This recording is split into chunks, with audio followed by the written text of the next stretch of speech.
2 weeks, one ship, unpredictable weather, and a remarkable guide were the makings of an experience of a lifetime.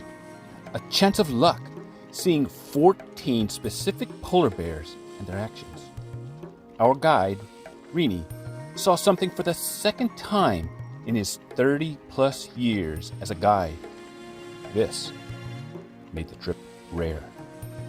Afterwards, we saw something he had never observed. This made the trip unique. Watching these 14 specific bears, I can show you 90% of polar bear life. This made the trip epic. We began this trip in an unusual fashion.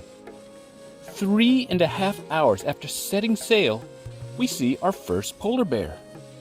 Imagine the pressure or expectations this adds to the remainder of the trip. Before continuing, this is a perfect opportunity to discuss what I learned. The group I went with saw 24 bears. I saw far less, pun intended. All brochures say you can see between 3 to 35 with an average of 14. I chose half of the average, or 7 bears.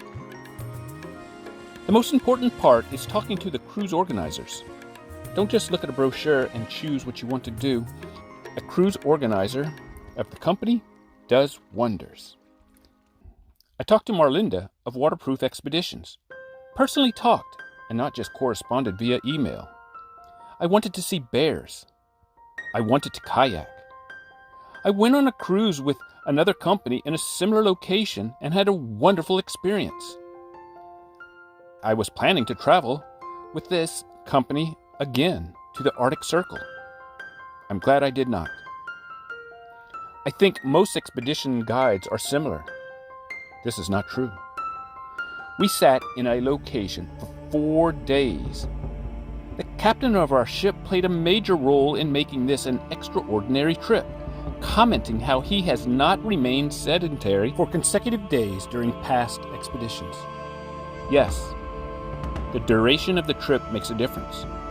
Truthfully, I thought we would sail more, but put my trust in the guide. I do not know what he would have done differently if the trip was shorter, but I hope nothing different.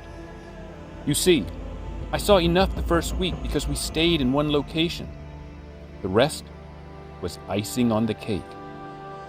I was amazed at how many ships came to the fjord and left. Therefore, did not see what we saw in a single location. I even saw the ship of the company I almost chose.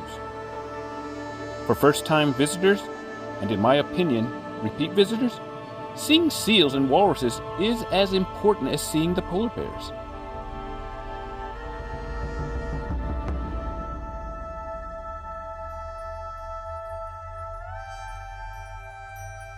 Returning to our first bear sighting, notice the reflection in the water? Look at her playfulness. Another bear sighting.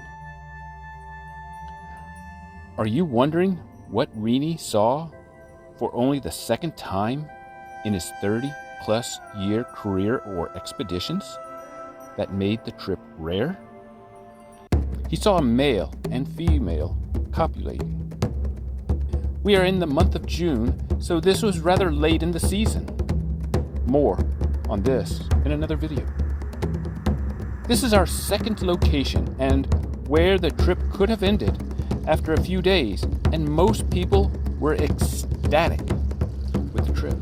Here we saw approximately 50% of polar bear life, which I will show in another video. Polar bear activity was slowing. Rinie debated moving to another location. Weather and ice conditions prevented a move a day earlier. The following day, we pull up anchor and relocated about 10 miles away. There was only one more thing on my list to see. If I saw it, great! But if not, then I was okay with it because I had seen already more than I imagined. I walk downstairs for breakfast and see Rinie. He had an enormous smile on his face. The one thing I wanted to see was on the fast ice, waiting for the world to see. It was not only a polar bear, but a female polar bear. A mother with not one, but 2 kois. This brought the polar bear life to about 80%. And the best part is, we still had not seen what Rinie never saw in his life that made the trip unique.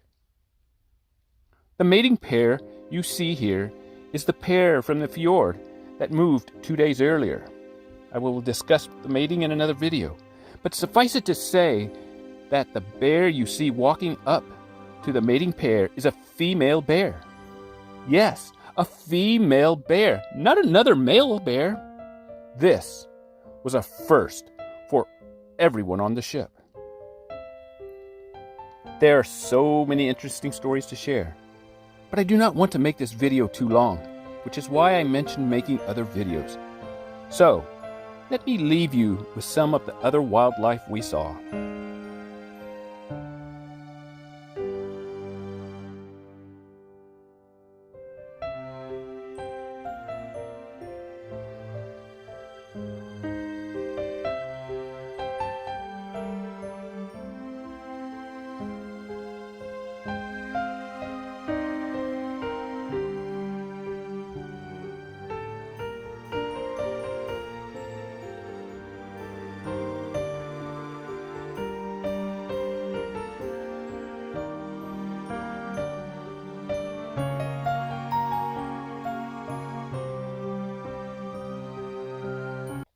Your experience will not be the same, but it can be as profound.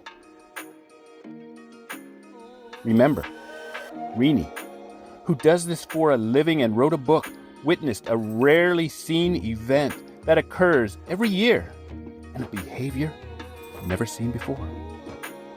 It is not the quantity of polar bears you see, but the quality and interaction that you experience that matters.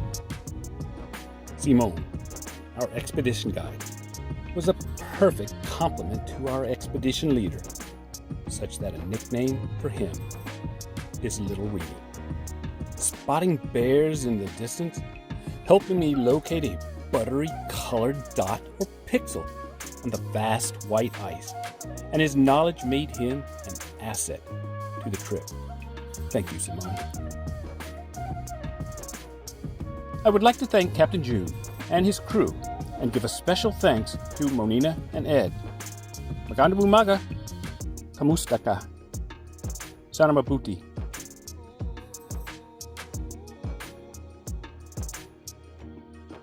What do you think was the best part or memory of this spectacular adventure? That is a story for another time.